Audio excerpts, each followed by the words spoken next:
नमस्कार दोस्तों, स्वागत है आपका अपना ही यूट्यूब चैनल टूडे एग्जाम पर। दोस्तों, आज के इस वीडियो में हम 25 से अधिक मल्टीपल चॉइस क्वेश्चन को लेकर इसके कम से कम 6 टाइम एक्स्ट्रा फैक्ट को समझेंगे। तो कुल मिला के 175 जीके जीएस के प्रश्नों को यहाँ पे हम सॉल्व करने वाले हैं, देखने समझने सीखने वाले हैं। देखिए दोस्तों, इस वीडियो के अंदर ज़्यादातर क्वेश्चन साइंस स्ट्रीम के होते हैं और आपको पता है कि मैं वही पढ़ाऊँगा जो काम की होगी। और मैं तो यूँ भी कहता हूँ कि आपको कोई पेड क्लास में भी नहीं पढ़ाएगा। और क्यों नहीं पढ़ाएगा? आप खुद ग्रेजुएट हैं, समझदार हैं। चलिए शुरू करते हैं आज का ये क्लास। एक एक बात ध्यान से सुनना राजा, तभी काम आएगा। वीडियो खोल लिए हो तो शुरू से लास्ट तक जरूर देखना। मैं आपको गारंटी दे सकता हूँ, सप्ताह भर में आप खुद से इतने नॉलेज कलेक्ट नहीं कर पाओगे।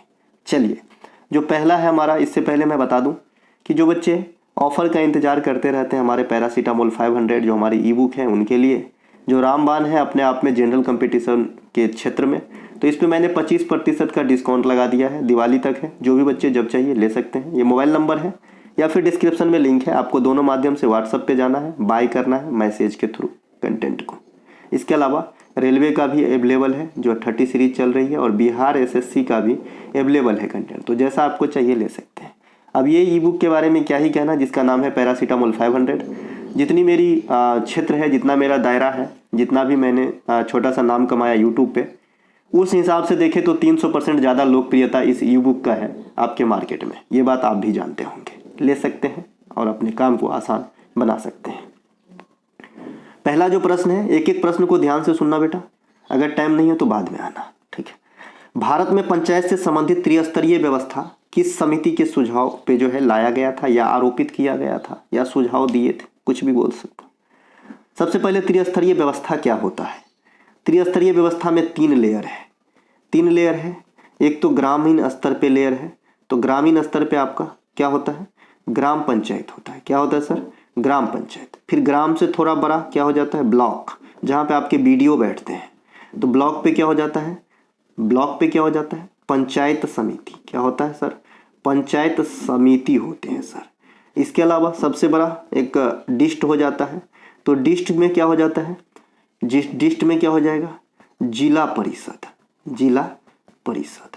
तो ये त्रिस्तरीय पंचायती व्यवस्था है। तो ये तीनों स्तर पे आपसे डिमांड करता है एग्जामिनर कि ग्राम स्तर पे क्या, तो ग्राम पंचायत, ब्लॉक स्तर पे पंचायत समिति, और जिला स्तर पे जिला परिषद। अब आते हैं पंचायत का इतिहास खंगालते हैं।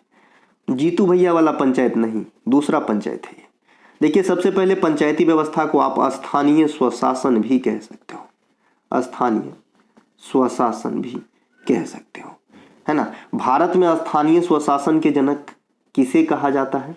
आप लोगों से ये क्वेश्चन का आंसर डिमांड करता हूँ, ठीक है।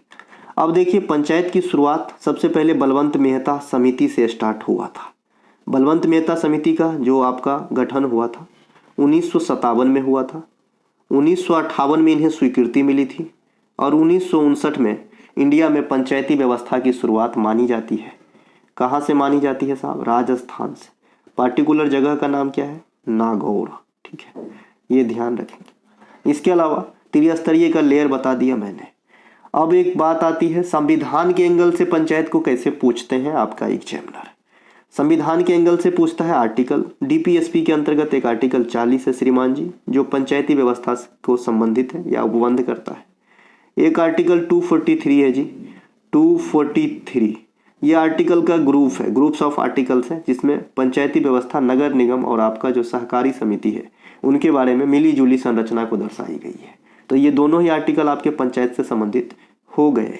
इनके अलावा पंचायत में अगर आपको एंट्री चाहिए, आपको अगर चुनाव उनाव लड़ना है, तो आपको एज कितनी होनी चाहिए? 21 वर्ष की उम्र होनी चाहिए, अगर आपको पंचायत में जाना है, काम करना है, ठीक है। इसके अलावा पंचायत का चुनाव कौन करवाता है? तो पंचायत का चुनाव हो चाहे नगर पालिका का चुनाव हो, पंचायत का चुनाव हो चाहे नगर पालिका का चुनाव हो, ये दोनों ही चुनाव आपका कौन करवाता है? स्थानीय निकाय करवाता है। यह स्थानीय निकाय से तात्पर्य है जो राज्य का अपना चुनाव आयोग है उनके द्वारा करवाई जाती है। एक होता है निर्वाचन आयोग भारत सरकार, जो पूरे इंडिया में एक ही है, जिनके मुखिया अभी राजीव कुमार साहब हैं, ठीक है।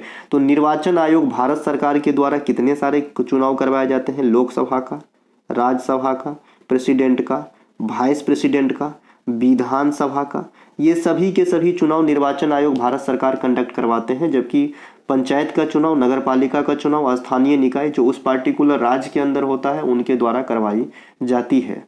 अब हमने चुनाव की लेयर समझ लिया है कौन करवाता है। अब हम संविधान के एंगल से भाग और अनुसूची को देखेंगे। अभी हमने आर्टिकल देखा 40 और 243। अब हम भाग को देखेंगे तो जहां पंचायत की भाग होती है, ये पंचायत की भाग है भैया आपका IX यानी 9वां, और नगर पालिका या नगर निगम कहिए, है ना, नगर निगम कहिए, नगर निगम या नगर पालिका, इसके भाग है सर 9A, 9 का A है, ठीक है। इसके अलावा जो पंचायत की अनुसूची है ये आपका 11वीं है, 11वां रोमन में लिखेंगे तो ज़्यादा बढ़िया लगता है, और जो आपका नगर निगम का है ये आपका 12वां है, ठीक है। तो ये दोनों ध्यान आपको रखना है सर, ठीक है भैया, ध्यान रखना ही होगा तभी काम बनेंगे भाई साहब। देखिए 11वीं अनुसूची में पंचायत से संबंधित कितने उपबंध किए गए हैं, तो आप 29 विषय को शामिल करते हैं, और 12वीं अनुसूची में नगर निगम या शहर से संबंधित कितने उपबंध किए गए हैं, तो 18। तो ये दोनों बात भी आपको ध्यान रखना है। तो ये कुछ पंचायत से संबंधित आपके क्वेश्चन एग्जाम में आते हैं जो मैंने यहाँ पे बताने का काम किया है। एक क्वेश्चन आपके आता है कि भाई भारत के कौन से राज्य में पंचायती व्यवस्था लागू नहीं होती, तो एक तो नागालैंड में नहीं होती है, एक आपका मेघालय में भी नहीं होती है, एक आपका मिजोरम में भी नहीं होता है, ठीक है ना, और केंद्र शासित प्रदेश दिल्ली के अंदर भी ये व्यवस्था एग्जिस्ट नहीं करता है, ठीक है। तो ये 4 गो जगह है जहाँ पे पंचायती व्यवस्था एग्जिस्ट नहीं करता है।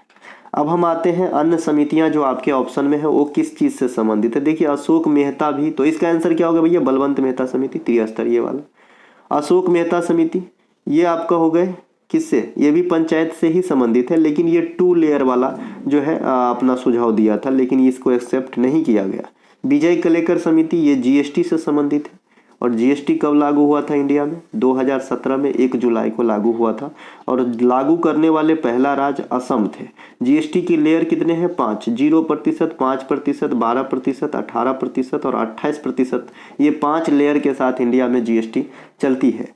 GST परिषद में कितने सदस्य होते हैं, कोई भी बच्चा बता देना भाई, इस क्वेश्चन का आंसर आप लोगों पे ही छोड़ दूं क्या, नहीं, इसमें जो है 33 सदस्य होते हैं, 31 + 2 सदस्य होते हैं, ठीक है भाई। और सर्वोच्च न्यायालय इसी के पास आंकड़ा रखता है, 34 मुख्य न्यायाधीश सर्वोच्च न्यायालय में होते हैं, 33 + 1, और GST परिषद में 33 होते हैं, 31 + 2, ये 2 केंद्र सरकार के और 31 राज्य और UT से मिलके आते हैं, ठीक है। तो ये GST की बात हमने थोड़ा सा बता दिया है। GST जो है इनडायरेक्ट टैक्स का उदाहरण है। ये मालेगाम समिति क्या है, ये मालेगाम समिति जो MFI होता है, जो आपका सूक्ष्म ऋण प्रदान करने वाली संस्था होती है, इनकी एक वर्जन है NBFC, ठीक है। तो ये वाला जो NBFC वाला सुझाव दिए थे ना, ये मालेगाम समिति ने ही दिए थे। हम चलते हैं आगे। अच्छा लगा होगा तो लाइक कर देना, लेकिन पता है लाइक करोगे नहीं क्योंकि दिल पे पत्थर रख लिए हो, ठीक है, कोई बात नहीं, ये आपकी अपनी चॉइस है, क्योंकि आप स्वतंत्र हैं, मौज मनाइए, है ना। चलिए अगला प्रश्न है, महत्वपूर्ण कार्बनिक यौगिक एमिनो बेंजीन का सूत्र क्या होता है। सबसे पहले बेंजीन का सूत्र हम जानते हैं। बेंजीन कुछ इस हिसाब से होती है, जहाँ पे जितने एंगल दिख रहा है वहाँ पे एक एक कार्बन समझ लेना, और इसमें 3 डबल बॉन्ड होते हैं। एक बार तो NTPC 2021 में सीधे सीधे ये भी पूछा गया है कि बेंजीन में कितने डबल बॉन्ड होते हैं, तो 3 डबल बॉन्ड होते हैं, और डबल बॉन्ड में सिग्मा बॉन्ड कितने होते हैं और पाई बॉन्ड कितने होते हैं ये मैंने पढ़ा दिया है। ट्रिपल बॉन्ड में सिग्मा बॉन्ड कितने, पाई बॉन्ड कितने, ये पढ़ा दिया है। सिंगल बॉन्ड में सिग्मा बॉन्ड कितने और पाई बॉन्ड कितने, ये पढ़ा दिए हैं। बहुत ही इंपॉर्टेंट बात है, तो क्लास मिस करोगे तो फिर दिक्कत है, ठीक है। तो ये हो गया, है ना। अब ये बेंजीन का सूत्र है सर, यहाँ पे बेंजीन एमिनो बेंजीन मांग रहा है, तो सबसे पहले बेंजीन के गुण धर्म से मिलता जुलता आपके ऑप्शन होना चाहिए। C6H6 बेंजीन का सूत्र होता है, तो यहाँ पे ऑप्शन नंबर C छट जाएगा और ऑप्शन नंबर A भी छट जाएगा, ठीक है। तो 2 गो ऑप्शन बचता है, तो ऑप्शन नंबर B यहाँ पे राइट आंसर हो जाएगा। एमिनो बेंजीन का जो सूत्र होता है ना, ये आपका C6H5NH2 होता है, इसे हम एमिनो बेंजीन कहते हैं। क्या कहते हैं सर, इसे हम एमिनो बेंजीन कहते हैं। एमिनो बेंजीन का एक ओरिजिनल नाम है एनिलीन। क्या नाम है भाई, एनिलीन। एनिलीन भी इसे ही कहते हैं, इसे एमिनो बेंजीन कहिए या एनिलीन कहिए C6H5NH2 को। आपके ऑप्शन नंबर D जो बेंजीन से गुण मिलता जुलता दिख रहा है, ये है सर बेंजल्डिहाइड। क्या है भाई, ये है बेंजल्डिहाइड। बेंजल्डिहाइड बेंजल्डिहाइड है, इसमें आपको टोन से लगता होगा बेंजीन और एल्डिहाइड, बेंजल्डिहाइड, है ना। तो मैंने आपको बताया था कि जब कोई फंक्शनल ग्रुप ऐड होता है तो ये ऐड कहाँ पे होता है, आर में ऐड होता है, आर प्लस फंक्शनल ग्रुप। अब ये आर क्या है ना। तो रेलवे का क्लास नंबर 1 अगर आप देखे होंगे पेड PDF वाली बैच की, तो आपको समझ में आएगा कि ये आर क्या है। ये आर क्या होता है, किसी भी यौगिक से एक हाइड्रोजन रिमूव करने के बाद जो बचा हुआ शेष पदार्थ होता है उसे हम आर कहते हैं। जैसे अगर आप मीथेन के केस में ले लें तो मीथेन का केस CH4 होता है सूत्र, अगर इसमें से एक हाइड्रोजन रिमूव कर दे तो CH3 बचेगा। अब हमारे लिए अगर फंक्शनल ग्रुप जोड़ना है तो फंक्शनल ग्रुप में ये आर का काम कर रहा है, और इसके साथ हमने फंक्शनल ग्रुप मान लीजिए एल्कोहल का जोड़ दीजिए OH, है ना। तो ये क्या हो जाएगा, CH3OH। अब हम इसे क्या कहते हैं, मिथाइल एल्कोहल, मीथेन से बना मिथाइल एल्कोहल कहते हैं, ठीक है। उसी प्रकार से आप यहाँ पे पाएंगे कि बेंजीन में एक हाइड्रोजन हटाने के बाद जो एल्डिहाइड ग्रुप फंक्शनल का होता है क्या, CHO होता है, इसे हम एल्डिहाइड कहते हैं। OH को हम क्या कहते हैं, जो है एल्कोहल कहते हैं। तो यहाँ पे हम ऑप्शन नंबर डी पे गौर करें तो CHO जोड़ा गया है किसमें, C6H6 में से एक हाइड्रोजन घटाने के बाद CHO जोड़ा गया है, ठीक है। अब इसको अपन कर लेते हैं तो C6H5 बच जाएगा, एक हाइड्रोजन घुमाएंगे तो इतना संक्रिया करेंगे तो, और फिर CHO जोड़ेंगे तो क्या बचेगा, 7 गो C हो जाएगा, है ना, 6 गो एगो 7 गो, अब 5 गो 2 एगो और, तो 6 गो हाइड्रोजन हो जाएगा और O बच जाएगा। तो ये हो जाएगा सर बेंजल्डिहाइड। बेंजल्डिहाइड इसे कहिए, इसे लिखने का तरीका और भी हो सकते हैं, C6H5 CHO भी आप लिख सकते हैं, कोई दिक्कत नहीं है। C7H5 OH भी लिख सकते हैं, कोई दिक्कत नहीं, ठीक है। तो ये जो है आपका बेंजल्डिहाइड का सूत्र है, ठीक है। इनके अलावा 3 नंबर में जो आप देख रहे हैं ये क्लोरोफ्लोरोकार्बन है सर जी, क्या है, क्लोरोफ्लोरोकार्बन है, जो आपके ओजोन लेयर को हरास करने के लिए जिम्मेवार है। और इन पे कौन सी प्रोटोकॉल हुई थी, मॉनिट्रियल प्रोटोकॉल कब हुई थी, 1987 में, जो ओजोन परत के ह्रास पे जो है चर्चा था, है ना। और ये जो है ओजोन दिवस हम कब मनाते हैं सर, 16 सितंबर को मनाते हैं। इसके अलावा CH3NCO जो आप देख रहे हैं ये मिक गैस है, माइक गैस नहीं, ये मिक गैस है, मिथाइल आइसोसाइनाइड, जो यूनियन कार्बाइड के फैक्ट्री में भोपाल में 3-4 दिसंबर 1984 को जो लीक हुआ था, ये यही है मिक गैस, है ना। चलते हैं आगे। अगला है हमारा विषुवत रेखीय प्रदेश या विषुवतीय रेखीय जलवायु भूमध्य रेखा के आसपास की तुलना में कहाँ पाई जाती है। अब जिसको पता है कि भूमध्य रेखा को आप विषुवत रेखा भी कहते हो तो वो तो ऐसे ही मार देगा इस क्वेश्चन को। तो ऑप्शन नंबर जो भी भूमध्य रेखा के आसपास के क्षेत्र को दर्शा रहा है वही आपका आंसर होगा। तो उस हिसाब से हमारा आंसर क्या होना चाहिए सर, तो ऑप्शन नंबर ए के आंसर हो जाना चाहिए। आपको पता होगा कि मैं 100 क्वेश्चन अगर पढ़ाता हूं तो उसमें से 80 क्वेश्चन खुद ही सेट करता हूं, ठीक है। और लकली इत्तेफाक से उसी वर्जन में आपके एग्जाम में क्वेश्चन आ जाती है, ये बात पता होगा आपको, अगर नए हैं तो नहीं पता होगा, ठीक है। तो ये 5 से 10 डिग्री उत्तर दक्षिण की ओर के जो क्षेत्र है उसे हम विषुवत रेखीय जलवायु या भूमध्य रेखीय जलवायु के नाम से जानते हैं सर। क्या होता है कि जितने भी चीज़ है खास करके भूगोल में ये पूर्णतः सत्य कुछ भी नहीं है। जैसे अगर आपसे जैसे हम लोग पढ़ते हैं कि पृथ्वी का जो आकार है, शेप है, गोलाकार है, तो पूर्णतः गोलाकार नहीं, लगभग जी अनुमान लगाया गया है, ठीक है। तो उसी प्रकार से 5 से 10 डिग्री जो है उत्तर और दक्षिण, ये रहा आपका जो है भूमध्य रेखा 0 डिग्री। इधर से 5 से लेकर 10 डिग्री के जो दायरा है नॉर्थ में और साउथ में, तो ये वाली जो पोर्शन है यहाँ पे जो भी कंट्री होंगे यहाँ पे कैसा जलवायु पाई जाती है, भूमध्य रेखीय जलवायु पाई जाती है या विषुवत रेखीय जलवायु पाई जाती है। तो ऑप्शन नंबर ए यहाँ पे राइट आंसर हो जाएगा। यहाँ पे बहुत कुछ सीखने वाली चीज़ है। जैसे मैं यहाँ पे कहे कि भाई 0 डिग्री के बीच से लेकर के 10 डिग्री नॉर्थ और 10 डिग्री साउथ, ये वाली क्षेत्र जो है ये आपका विषुवत रेखीय जलवायु कहलाता है। एक आपसे होता है सर कि ITCZ जोन कहाँ होता है ना, इंटर ट्रॉपिकल कन्वर्जेंस जोन। तो ये भूमध्य रेखा के आसपास 5 डिग्री उत्तर और 5 डिग्री दक्षिण का जो क्षेत्र है इसे हम ITCZ जोन कहते हैं, इंटर ट्रॉपिकल कन्वर्जेंस जोन। इसका फुल फॉर्म भी आपके एग्जाम में धड़ल्ले से पूछा जाता है। आपसे पूछा जाता है कि ITCZ जोन के बारे में निम्न में से कौन सा कथन सत्य है। तो एक आपसे रहता है ऑप्शन कि यहाँ का दाब जो है निम्न होता है, निम्न दाब का केंद्र होता है। तो ये भी आपका सही है, ITCZ एरिया में निम्न दाब होती है। उसी प्रकार से मैंने आपको बताया था जो प्रशांत महासागर में अल नीनो आती है यहाँ भी आपका लो प्रेशर होती है, निम्न दाब होती है। इसी प्रकार से मैंने आपको बताया था कि जो आपका चक्रवात होता है, हरिकेन है ना, जो चक्रवात होता है, यहाँ पे भी आपको लो प्रेशर देखने को मिलेगा। तो ये 3 क्वेश्चन लो प्रेशर वाला आंसर डिमांड करता है, ठीक है, ध्यान रखना। तो यहाँ पे ITCZ जोन हमने बता दिया भूमध्य रेखा के आसपास 5 डिग्री नॉर्थ और 5 डिग्री साउथ। वहीं पे अगर 5 से थोड़ा बढ़ के 10-10 डिग्री नॉर्थ साउथ हो जाएंगे तो हम इस प्रदेश को, जलवायु को क्या कहते हैं? विषुवत रेखीय जलवायु कहते हैं। पोलर जलवायु किसे कहते हैं? तो पोलर जलवायु 90 डिग्री नॉर्थ और 90 डिग्री साउथ को हम ध्रुवीय प्रदेश या पोलर जलवायु कहते हैं, ठीक है भाई। भारत जो है मानसूनी जलवायु में है। भारत क्या है? मानसूनी जलवायु में, मानसूनी जलवायु एग्जिस्ट करता है भारत के अंदर। तो मानसूनी जलवायु का जो दायरा है ना गुरुजी, ये कहाँ से कहाँ तक है? तो मानसूनी जलवायु का जो दायरा है सर, ये 10 डिग्री से लेकर के 30 डिग्री का जो क्षेत्र होता है, चाहे नॉर्थ चाहे साउथ, है ना, तो ये आपका जो है क्या हो जाएगा? मानसूनी जलवायु पाई जाती है। 10 डिग्री से लेकर के 30 डिग्री के क्षेत्र तक मानसूनी जलवायु पाई जाती है, यानी ये यहाँ वाला एरिया है, ठीक है, ये मानसूनी जलवायु वाला एरिया है।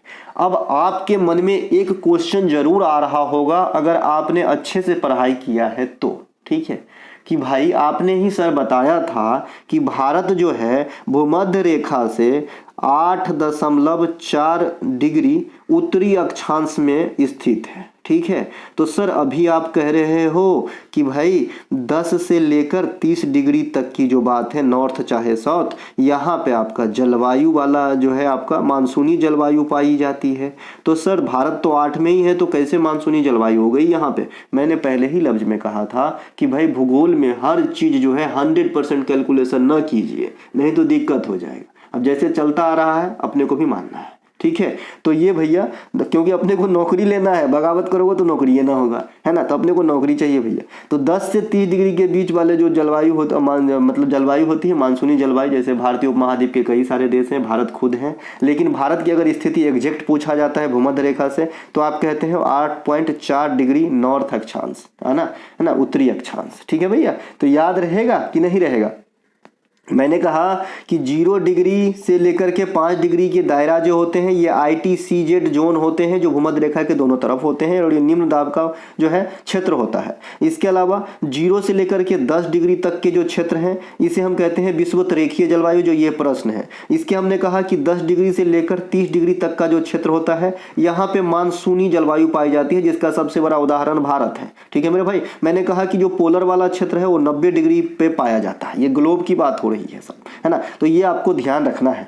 इनके अलावा मैंने आपसे एक चीज और बता देना है कि आपसे ही पूछना, चलो मैं ही बता देना है। देखिए 8 डिग्री, मैंने कहा कि अभी 8 डिग्री नॉर्थ अक्षांश में जो है भारत की स्थिति है भूमध्य रेखा के रिलेशन में। तो आप बताएंगे कि भूमध्य रेखा से भारत की जो सबसे पहली दक्षिणी छोर है, क्योंकि भारत ऐसा है कुछ, और भूमध्य रेखा मान लीजिए यहाँ पे है, तो इसकी जो ये तमिलनाडु वाला पोर्शन टच करेगा तो ये कितनी दूरी पे होगा? तो ये कैलकुलेशन आप कर सकते हैं कि दो अक्षांशों के बीच की दूरी लगभग 111.4 किलोमीटर होता है ना, कहीं कहीं 6 भी लिखता है। तो 111 को 8 से गुना करेंगे, कितना होगा? 888, यानी 880-90 के करीब जो है आपका यहाँ पे दूरी हो जाएगा, कन्याकुमारी यानी तमिलनाडु और आपका जो है भूमध्य रेखा, ठीक है भैया। तो ये भी आप ध्यान रखिए। एक और पूछा जाता है कि 1 डिग्री के अंतर होने पे समय में कितना गैप हो जाता है? तो 4 मिनट का गैप हो जाता है। जैसे भारत का 82.5 डिग्री पूर्वी देशांतर है, तो इसीलिए जो आपका ग्रीनविच से हमारा टाइम जो है 5.5 घंटे आगे चलते हैं, क्योंकि 82.5 को अगर 4 से गुना करोगे तो 330 मिनट होगा, और 330 मिनट को घंटा में चेंज करोगे तो 5 घंटा 30 मिनट होगा,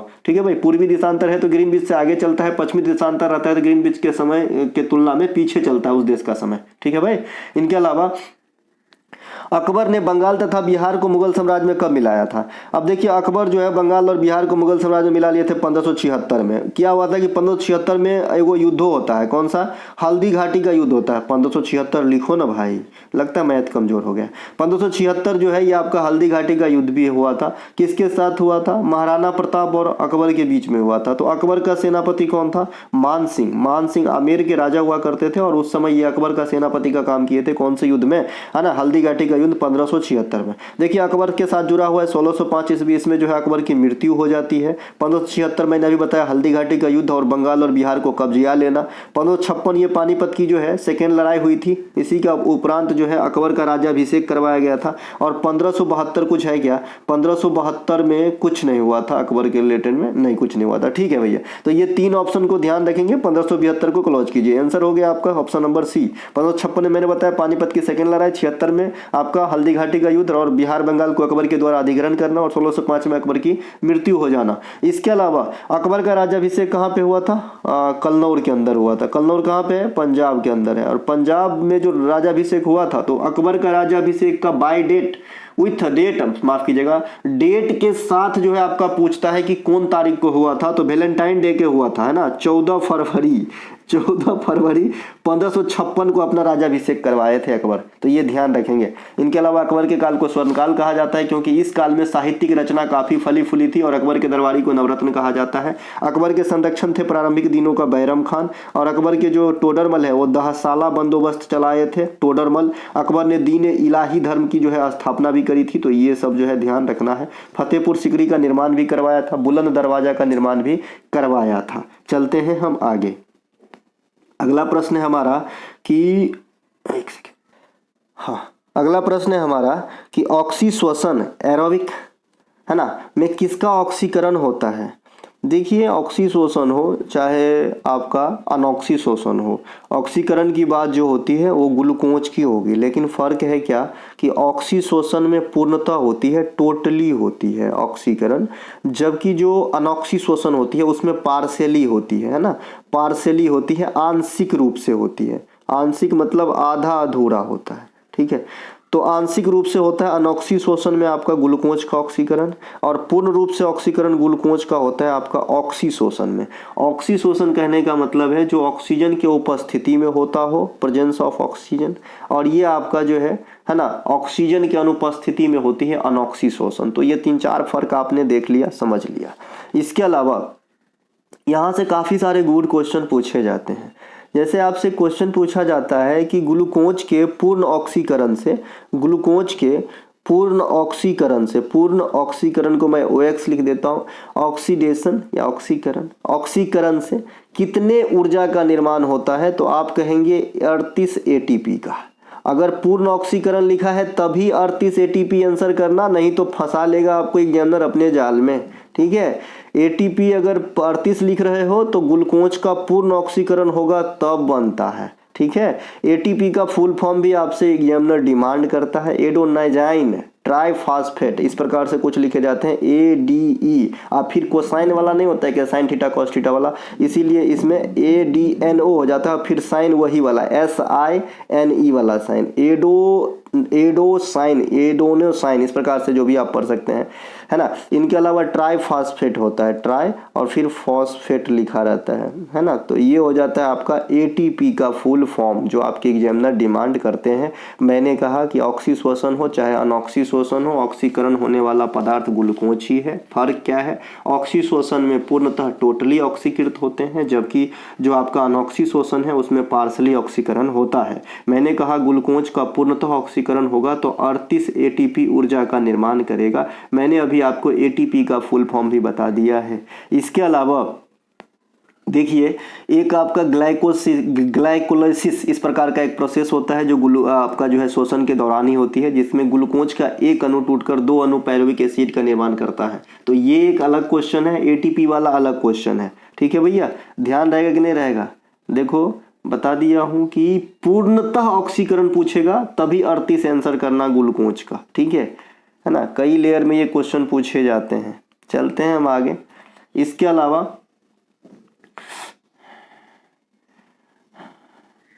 तबीयत खराब है, थोड़ा सा माफ़ी चाहूँगा, है ना। राम प्रसाद बिस्मिल और अशफाक उल्ला खान को फांसी किस षड्यंत्र केस में दी गई थी। ठीक है, देखिए राम प्रसाद बिस्मिल साहब और अशफाक उल्ला साहब, रोशन सिंह साहब, है ना, लाहिरी साहब, इनके नाम से ही आपको पता चल गया होगा कि ये काकोरी वाला बात आप कर रहे हैं सर। तो यहाँ पे ऑप्शन नंबर बी आंसर हो जाएगा।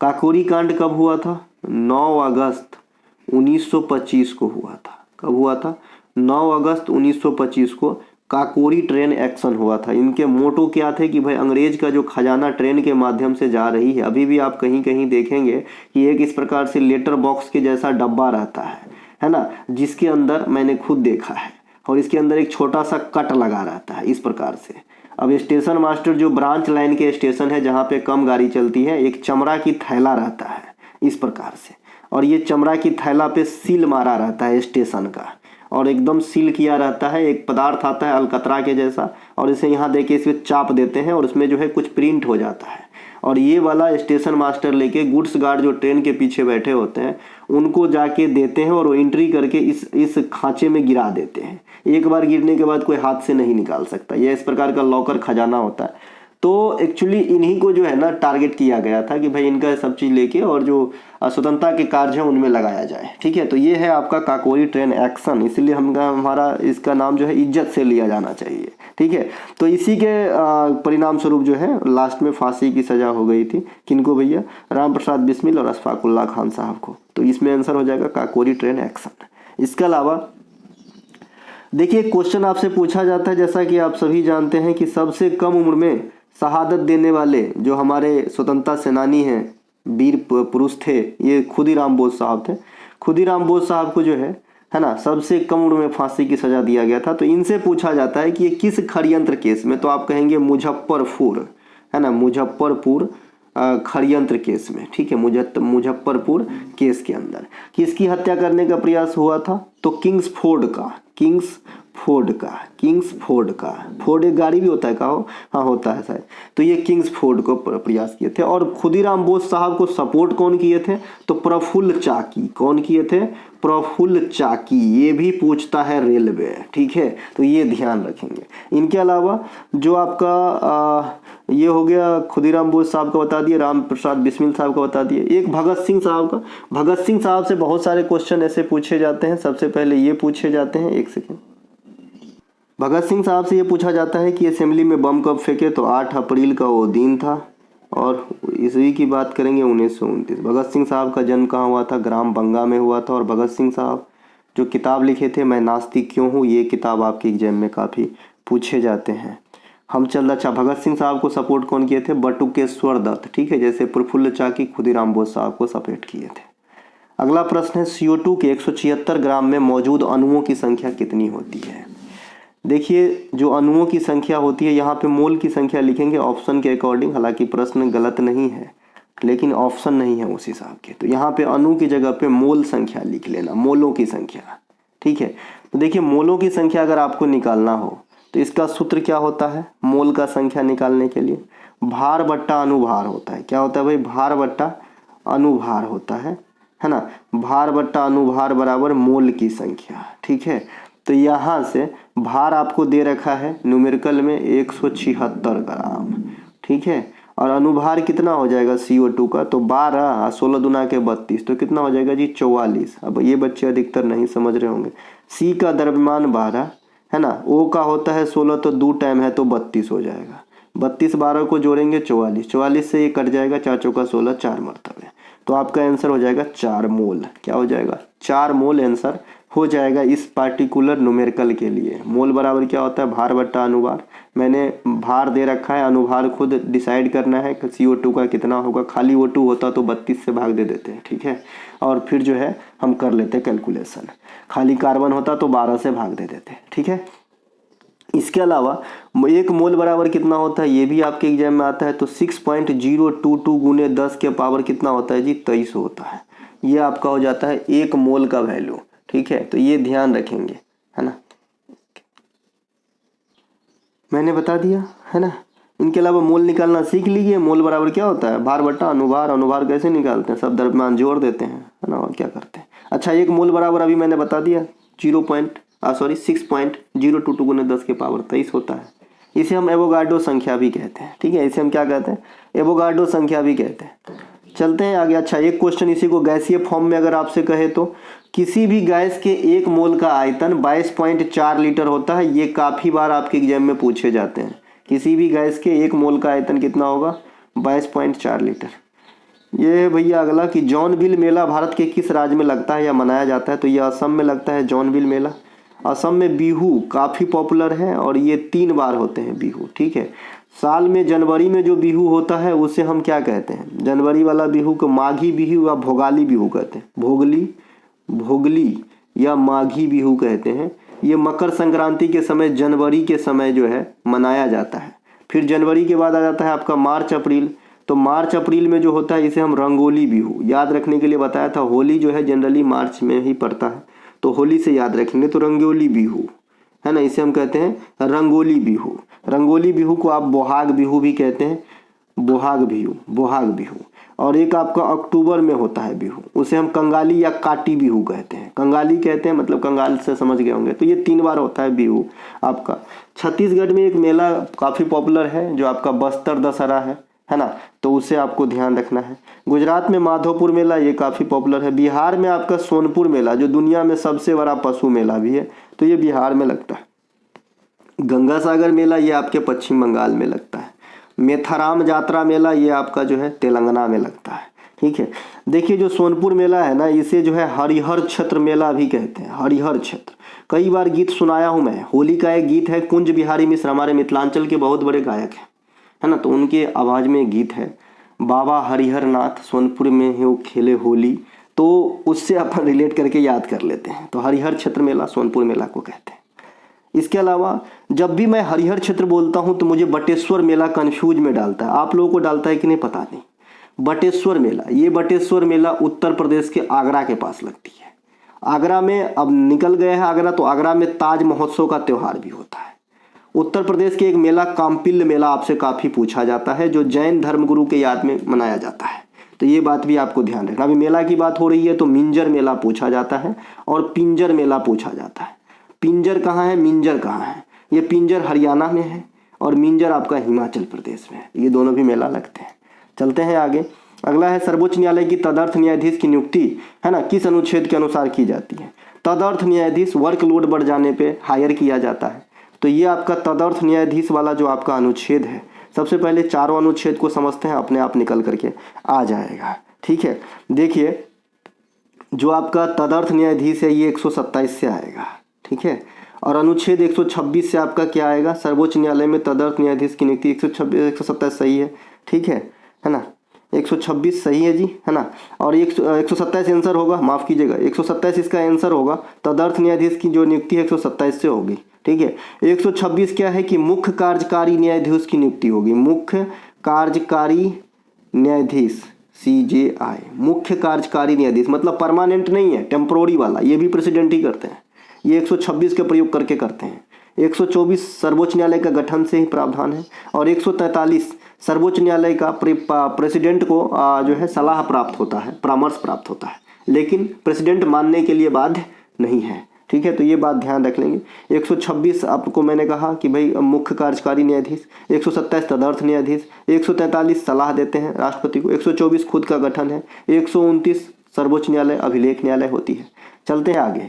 इनके अलावा एक और पूछा जाता है, जिस प्रकार से यहाँ पे मैंने कहा कि मुख्य कार्यकारी न्यायाधीश की नियुक्ति 126 से होती है, उसी प्रकार से लोकसभा में प्रोटेम स्पीकर होता है ना, प्रोटेम स्पीकर जो स्पीकर के अलावा होता है। स्पीकर की नियुक्ति तो लोकसभा के सदस्य के द्वारा ही चुनाव होता है, लेकिन जो प्रोटेम स्पीकर होते हैं इसकी नियुक्ति होती है प्रेसिडेंट के द्वारा, है ना। तो इसमें जो आर्टिकल काम करता है ये 95 का 1 काम करता है कि लोकसभा में प्रोटेम स्पीकर की नियुक्ति कौन आर्टिकल में, तो 95 1 में।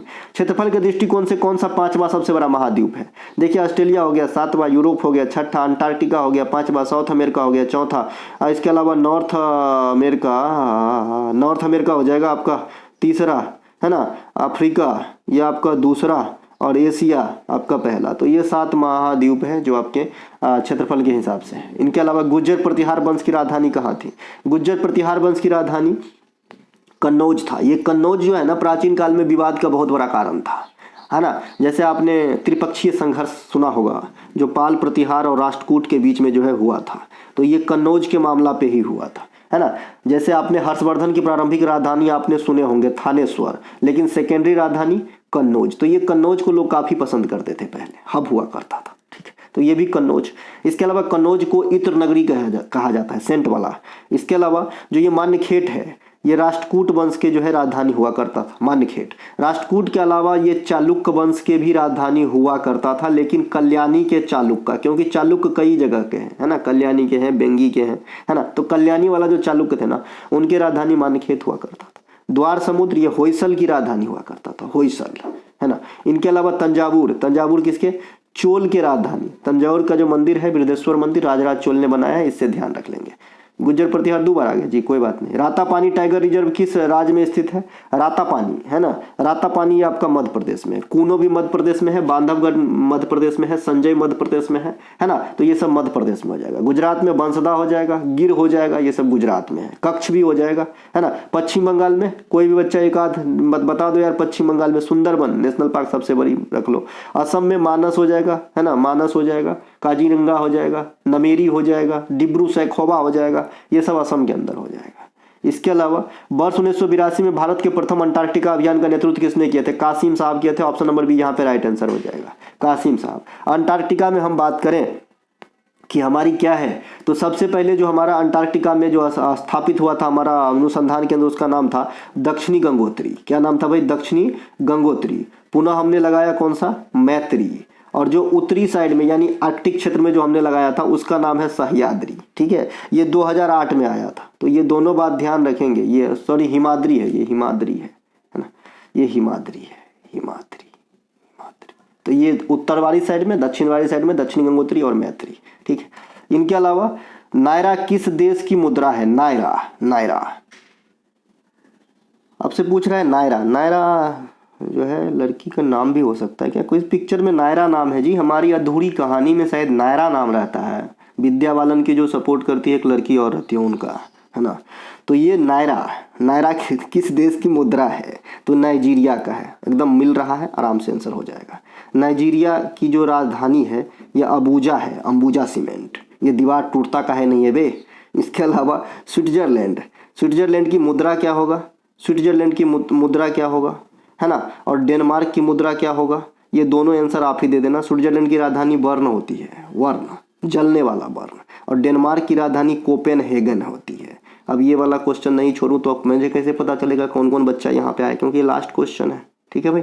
तो आप लोग बताना, नहीं एक और है, स्विट्जरलैंड की मुद्रा क्या है बताना आप, स्वीडिश, है ना।